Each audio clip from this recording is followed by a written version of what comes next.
Well, happy Thursday, everybody. I'm glad you've joined me for today's devotion, whether you're watching the video or listening to the podcast. And just want to encourage you to make certain you're going to be in God's house worshiping Jesus this Sunday, be in life group in addition to the worship service, and invite someone to come with you. Invite a coworker, a neighbor, a friend, a relative, a classmate, somebody you see at the ball game this weekend. Invite them to come to worship and to life group with you this coming Sunday morning. We're in 1 Peter chapter 5, and this chapter spoke to me as a preacher, as a pastor or minister of the gospel. Peter, in his letter, is addressing Christians who are going through some suffering, some trials, maybe some persecution, some hardship.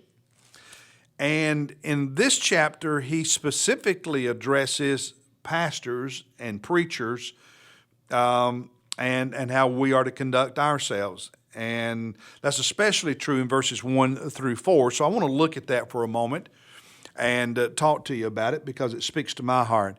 Let's read it and then just discuss it some. Verse 1, he says, "Therefore I," this is Peter, "exhort the elders, the pastors, the preachers among you, as your fellow elder," he said, "I'm one of you, and witness of the sufferings of Christ." He says, I saw the suffering of Jesus. Remember, Peter was there at Calvary. You know, he was there during the arrest of Jesus in the garden. He saw the sufferings of Jesus Christ. And he goes on in verse 1 to say, not only a witness of Jesus' sufferings, but a partaker also in the glory that is to be revealed, talking about the glory that will be revealed at the second coming. But he says, I'm a partaker in that, not only because he and us will be there at the second coming, but do you remember Peter was one of those on the Mount of Transfiguration when Elijah and Moses appeared and spoke with Jesus, and he was enveloped in that great cloud, the glory of God. And the Father spoke audibly, and Peter heard that. So he saw Jesus suffering, he saw Jesus' glory, and he knows what's in the future. And so he says to all these pastors, to these preachers, to these ministers, and therefore to me, and he says, this is who I am. He said, now here's what I want you to do in verse 2. Shepherd the flock of God among you. You know, shepherds were especially important for leading sheep to water and pasture, to feeding them and protecting them from wild animals or thieves. And one of my primary responsibilities, the one I think I'll answer to God for above all others, is the ministry of the Word, the teaching of the Word, and protecting the flock of God from falsehood, from things that would lead God's people astray, biblically and spiritually, and so to feed and to protect from error. He says also in verse 2, exercising oversight.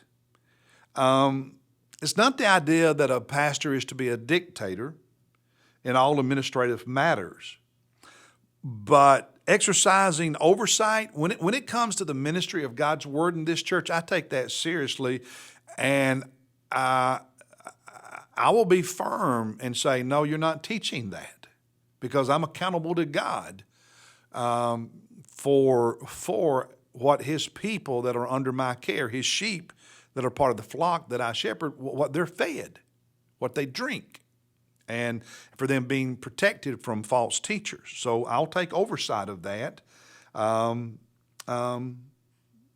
if need be, strongly. He says, none under compulsion, but voluntarily. Not doing this because I have to, but because I get to. It's what God's allowed me to do. It's a joy and an honor because I want to. He says, according to the will of God. I mean, I preach and teach because there's this burning desire God put in my heart to do it. And then he says, not for sordid gain, or some Bibles translate that dishonest gain or shameful gain, but with eagerness. Now, that's not saying, pay your preachers the least you can. What he's saying is in ministry, pastors and preachers and so on, don't use ministry as a guise for making money.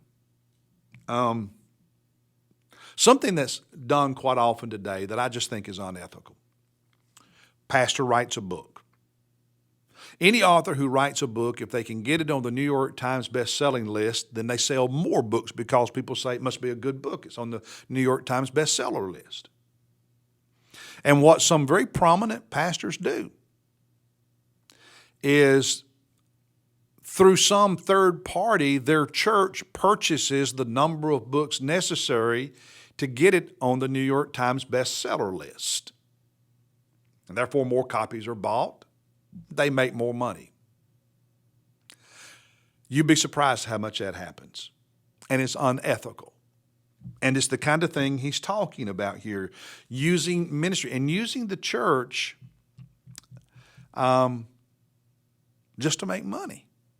I think some people are going to answer to God one day for some of those kind of practices. And it doesn't matter if secular authors who sell best-selling novels do that to get name recognition. It's still dishonest. Enough said. Verse 3. Nor yet as lording it over those allotted to your charge, but proving to be examples to the flock. If I think I'm better than you, I'm disqualified from being your pastor. I'm to be an example for you. Not perfect because I've got my blemishes, but pastors are to be an example. And then verse 4, he says, and when the chief shepherd, that's Jesus, appears, you will receive the unfading crown of glory. My greatest reward will come from my Lord. You know what? Your greatest reward will come from your Lord if you serve him well. We've all got something to look forward to, don't we?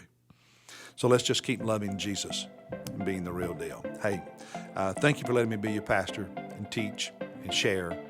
And thank you for being part of these devotions. God bless you, and I'll see you tomorrow morning. We're in 2 Peter chapter 1.